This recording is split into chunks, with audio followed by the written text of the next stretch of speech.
Bonjour à tous, c'est Christine, j'espère que vous allez bien. On se retrouve aujourd'hui pour la découverte de ce magnifique coffret, le coffret Le Tarot de Marseille, que vous pouvez retrouver aux éditions Le Duc Ezo.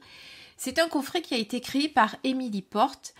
On ne présente plus Émilie, puisqu'Émilie Porte, elle a créé des livres, des ouvrages, elle a créé pas mal de choses, et notamment beaucoup de choses à propos du tarot, justement. Alors là, on va retrouver, ce sont des illustrations de Laure de Matarel. On va retrouver le tarot traditionnel avec beaucoup plus de couleurs que dans le tarot, l'ancien tarot de Marseille, que je vais vous montrer en comparatif, hein, vous allez voir, puisque je l'ai pris de moi. Donc on va d'abord découvrir ce qu'il y a au dos de ce coffret. Donc ici, la présentation de ce que vous avez dedans. Donc un livret avec toute la symbolique du tarot et des exemples de tirage. Les 22 arcanes majeures, on est d'accord, on n'est que sur les 22 majeures. Et une petite pochette pour les transporter. Alors, miroir de la vie, le tarot de Marseille vous aide à envisager autrement votre avenir et à faire des choix qui vous conviennent vraiment. Amour, travail, famille, forme, relation. Le tirage des cartes concerne tous ces domaines. Avec ce coffret unique et ludique, vous apprenez à interpréter les cartes et à mieux vous connaître. Émilie Porte, énergéticienne et passionnée par les arts divinatoires, elle est l'auteure de 7 ouvrages et coffrets de cartes à succès. Vous pouvez bien entendu la retrouver sur son site www.emilieporte.fr. Ce coffret, comme vous voyez, est au prix de 23,90 €. Alors ouvrons ce magnifique coffret. Donc vous avez le livret ici. Alors normalement les cartes étaient rangées ici avec la petite pochette, mais moi je les ai mis là-dedans. On va le découvrir juste après. Regardons le petit livret. Alors, je vous ai rajouté un petit peu de lumière, ça devrait aller mieux. Donc un livret tout en couleur. Regardez, magnifique. Avec d'abord le sommaire. On va vous parler évidemment du tarot d'une manière générale. Le monde des symboles avec les 22 arcanes. Tarot de diversement ou initiation. De la divination à la connaissance de soi. Le voyage du battleur. Un cheminement vers soi, pardon. Tarot ou oracle. Arcane majeur et arcane mineur, bonne ou mauvaise carte, apprendre à regarder les cartes. Après, on vous parle du tarot et de la numérologie, très important. D'ailleurs, moi, je l'utilise dans la formation que j'ai faite de numérologie, je l'utilise. On associe vraiment le tarot avec la numérologie. C'est la numérologie karmique tibétaine. Et d'ailleurs, je vais faire également en ligne une formation pour le tarot de Marseille pour apprendre toute la symbolique, justement, psychologique, mais aussi santé, etc. Donc bientôt, vous aurez pas mal de tirages en ce sens. D'ailleurs, pensez aussi aux guidances privées que je fais déjà, mais que du coup, je vais améliorer, puisque j'utilise déjà la numérologie, mais je vais en plus utiliser le tarot de Marseille de manière symbolique, plus que divinatoire d'ailleurs. L'art de l'interprétation créative. Voilà, vous voyez qu'on a pas mal de choses vraiment qui vous parlent du tarot dans les premières pages. Dans les premières pages du livre. Et ensuite, on va parler des cartes. Donc, en gros, vous avez la miniature, enfin, c'est presque la grandeur de la carte entière, avec le nom et le numéro de la carte, l'univers symbolique du battleur, ensuite sa correspondance justement en numérologie, le battleur en quelques mots, avec des mots-clés, potentiel, jeunesse, spontanéité, etc. Des éléments d'interprétation, si votre battleur vous favorise, s'il s'oppose à vous, le conseil du battleur, et ensuite le battleur au jour le jour avec les sentiments, le travail, la forme, et les associations de cartes, puisque là on a l'ermite et la roue de fortune. Et puis une petite anecdote concernant justement le magicien, où là on vous parle de cette carte qui est parfois appelée le magicien ou l'escamoteur. Un battleur faisait des tours d'adresse et de passe-passe sur les places publiques. On peut s'étonner qu'un illusionniste ouvre le tarot, mais n'est-il pas, sous une apparence désinvolte, celui qui part à la découverte des secrets essentiels en parcourant les 22 larmes pour acquérir la sagesse du mage. D'ailleurs, vous l'aurez constaté, on commence par le battleur Alors qu'il y a certaines fois, on peut commencer par le fou. Mais le fou, vous savez que vous pouvez le placer en 0 ou en 22, justement. Et ensuite, on passe à la papesse. Voilà, vous avez ici la carte de la papesse, ainsi de suite. Ensuite, on va aller à la fin avec les nombreux tirages que l'on vous propose, qui sont là. Avec le tirage passé, présent, futur. Avec des exemples de tirages, par exemple, où va mon couple? Vais-je trouver un travail qui me convient? Vais-je rétablir mon équilibre financier? Le tirage en croix, qu'on connaît tous. Vais-je me réconcilier prochainement avec la personne que j'aime? Vous voyez, toujours des exemples. Vais-je faire une rencontre sérieuse? Vais-je gagner mon action en justice? Vais-je retrouver la joie de vivre? Donc, on ne parle pas que de divination, vous le voyez avec la joie de vivre. Et après, on vous parle évidemment de l'auteur et de l'illustratrice qui est ici, qui est Laure de Matarel, qui aurait d'ailleurs aimé vivre pendant la Renaissance, c'est ce qu'elle dit en intro de sa bio. Voilà, vous voyez ce magnifique tarot. C'est le vent qu'on entend, hein, qui me tape les rideaux, ne vous inquiétez pas. Et maintenant, on va découvrir les cartes. Magnifiques cartes. Alors, je vous mets d'un côté le tarot d'Émilie Porte. Et je vais vous mettre de l'autre côté eh bien, mon vieux tarot de Marseille, puisque je me suis amusée l'autre jour à regarder. C'est une édition de 1977, pas des moindres. Et voilà, ça fait un moment que je l'ai, ce tarot. D'ailleurs, on voit bien que le petit livret a jauni par certains endroits. Donc, il a vécu, donc il a 46 ans, si je ne me trompe pas. Alors, je vais vous retrouver les majeurs que j'ai mis, je ne sais plus où. Elles sont là. Ah ben, elles ne sont pas triées. Je vais les trier, je reviens tout de suite. Voilà. Alors, vous voyez que l'illustratrice s'est attachée quand même à respecter les couleurs de notre battleur, magicien si vous préférez, en position 1. Donc, vous voyez, regardez, le bleu de la manche, le jaune, le rouge, tout a vraiment été respecté. Ah non, sauf le gobelet, qui est passé en bleu ici. Mais sinon, le reste, on reste quand même, surtout sur les vêtements du personnage, on reste quand même très très fidèle à l'illustration. On a évidemment notre chapeau en 8, mais vous voyez que celui-ci a un côté moderne qui peut effectivement être plus facile à aborder que pour quelqu'un qui n'aime pas forcément le côté un petit peu vieillot et austère. Un petit peu austère, hein, parce que regardez, les visages sont quand même un peu plus comment dire, c'est pas pareil, voilà, vous voyez ce que je veux dire. Je dis pas que l'ancien tarot de Marseille a un côté austère, hein, mais on voit quand même que dans l'illustration, celui-ci il est plus souriant, il est plus joyeux. Celui-ci, il est moins joyeux déjà, un peu plus sévère, voilà, on va dire ça comme ça. Donc là, on a le battleur. Ensuite, on passe avec la papesse. Donc la papesse, c'est pareil. Regardez, le visage est beaucoup plus... les traits sont plus fins. Voilà, je cherchais le terme tout à l'heure.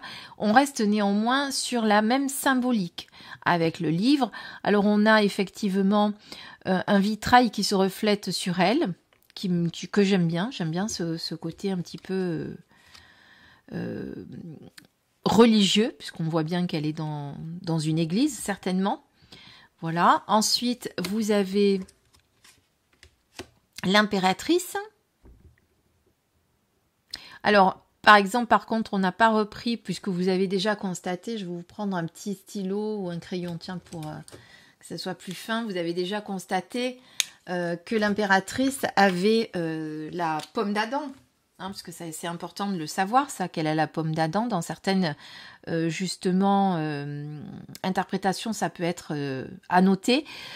Ici aussi, elle n'a pas représenté l'aigle de la même manière, parce que là, j'avais déjà étudié le tarot et on avait effectivement vu que ici l'aigle a une aile pas tout à fait formée, comme si c'était un aiglon et que il avait encore eh bien une formation à faire. qu'il était encore dans sa phase de croissance. Donc ça n'a pas été repris là, mais sinon tout le reste a été bien repris, puisque vous voyez ici la robe, le bleu, le jaune un peu partout, le spectre, comment ça s'appelle ça? Alors oui, on peut appeler ça un sceptre, hein. Je ne sais plus le terme exact, en tout cas au niveau religieux. Voilà, mais vous voyez effectivement qu'elle est quand même sur son trône, voilà. On reconnaît quand même une certaine similitude. Ensuite, on a l'empereur. Alors les gestes, enfin les visages sont tournés effectivement dans le même sens aussi. Donc notre bel empereur ici, pareil. Alors il n'y a que les chaussures blanches par exemple ici qui n'ont pas été reprises. Voilà. Ensuite, on a le pape. Il est très beau ce pape, je trouve.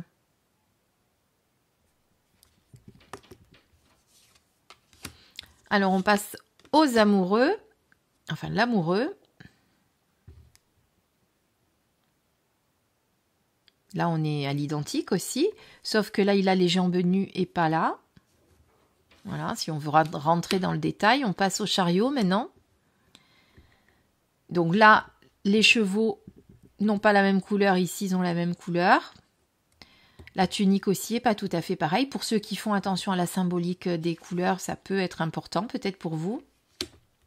Mais néanmoins, ils ont quand même les harnais qui sont rouges. On passe à la justice. Là, il y a effectivement très peu de différence, hein, on le voit. Notre ermite.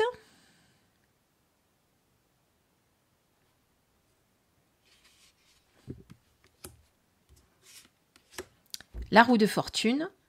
Donc, vous voyez que le décor derrière est beaucoup plus détaillé. On est dans une campagne avec des rochers, un petit lac.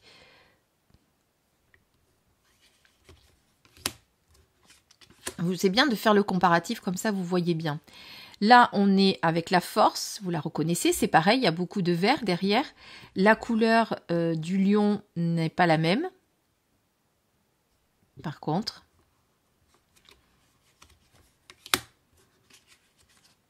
Ici, nous avons le pendu. Bon, rien à dire, hein, on est sur les mêmes couleurs. La fameuse carte de la mort qui effraie tout le monde. Et cette carte qui parle de transformation, hein, principalement. Après, qui peut parler effectivement qu'on peut être quelqu'un, si on parle de tempérament, ça peut être quelqu'un qui a tendance à couper dans le vif, à ne pas avoir peur de prendre des décisions radicales aussi. Vous voyez ici que la mort enlace une femme qu'on voit en filigrane. Enfin, c'est plutôt la femme qui enlace la mort. Voilà. Ici, vous avez la tempérance avec beaucoup de vert, du coup. Alors, pour vous aider à faire la différence entre la tempérance et la lune, et l'étoile, pardon, vous remarquerez que la tempérance, pour ceux qui ne connaissent pas bien le tarot, elle verse l'eau d'une cruche à l'autre. Et on regardera après l'étoile, vous verrez la différence. Je vais la laisser de côté. Là, nous avons notre petit diable. Avec les petits diablotins. La tour, beaucoup plus colorée.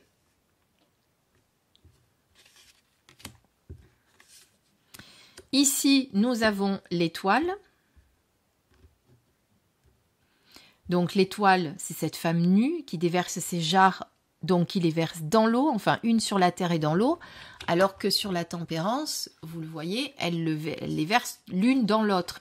Je vous dis ça pour les différencier parce que des fois l'étoile peut être en fonction de certains Rider-Waite, si je l'ai pu constater, elle peut porter à confusion. Et ce qui fait la différence, eh bien, ça va être comment sont versées ces fameuses jarres. Donc ça, c'est notre étoile. Ensuite, nous avons évidemment la lune.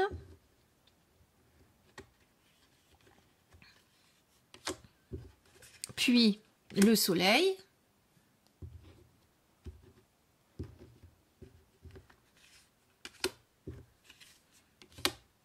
le jugement.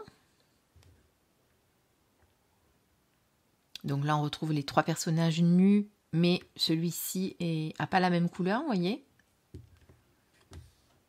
Plus de couleurs aussi. Le monde, évidemment, avec cette couronne. On va retrouver évidemment tous les archétypes qui sont autour. Et notre fameux fou, le mat, plus précisément dans le tarot de Marseille. Et là, ce que j'aime bien, c'est qu'on voit vraiment bien... Alors, par contre, le chien n'a pas la même couleur. Et c'est vrai que souvent, la couleur chair comme ça a une importance. Mais ici, on voit vraiment bien que le chien est en train de dénuder la fesse et la jambe de ce pauvre fou là, qui se retrouve à moitié à poil sur un côté, alors que ici, on ne sait pas forcément si c'est ça. Hein, si on regarde bien, c'est un peu moins, on va dire, précis qu'ici. Ça, c'est mon point de vue personnel. Mais après, on va retrouver, regardez, les plantes, on va retrouver le petit baluchon, toujours le regard dans le même sens. Après le reste, tout a été vraiment respecté. Évidemment, sur, par contre, la tunique du fou, là, on est un peu plus dans la tunique que portaient vraiment les fous, hein, puisque c'était celui qui animait la galerie, et il a une tenue un petit peu plus en accord avec ça. Voilà. Mais ça reste néanmoins le fou. Voilà. Alors, je ne vous ai pas parlé de la qualité des cartes. Très bonne qualité des cartes. Rien à dire sur la qualité. Et voici le dos. Bon, il n'y a rien d'extraordinaire au niveau du dos. Après, sur la qualité, honnêtement, ça fait penser à un tarot de Marseille. Hein. Voilà, on est sur la même, quasiment la même chose. Hein. Voilà, et en grandeur, elles sont un petit peu plus larges et un petit peu plus longues qu'un tarot de Marseille. Sachant que moi, c'est le Grimaud, je crois, hein, que j'ai. Je vais dire ça tout de suite. Oui, c'est le Grimaud. Voilà. Et je vous promets que c'est bien une édition de 1977. Parce que j'ai une amie l'autre jour qui recherchait un vieux tarot. Alors, je ne sais pas pourquoi elle voulait absolument un vieux tarot. Parce qu'elle n'y connaît pas du tout en tarot. Elle veut se lancer. Et elle voulait absolument un vieux tarot. Mais je dis un vieux tarot, si tu prends les plus anciens, tu vas les payer une fortune, quoi. Effectivement, elle a vu des tarots, des anciens tarots de Grimaud à 3000 €. Alors, même moi, je ne savais pas que ça se vendait si cher. Alors du coup, elle m'a demandé quelle était la version du mien. Et en fait, je suis allée voir, vous voyez, c'est 1977. Donc, je ne me rappelais plus depuis combien de temps je l'avais. Mais voilà, j'ai dû l'acheter dans les années 80, 90. J'étais toute jeune. Hein, voilà. Quand j'ai commencé à tirer les cartes, puisque j'ai commencé les cartes assez tôt. J'étais ado, donc voilà. Allez, j'espère que cette petite vidéo de présentation vous a plu. On va rester sur les battleurs ensemble pour que vous voyez la petite différence. Voilà. Je vous dis à très très vite pour une prochaine vidéo. Je vous embrasse très fort. Prenez soin de vous. Bisous, bisous.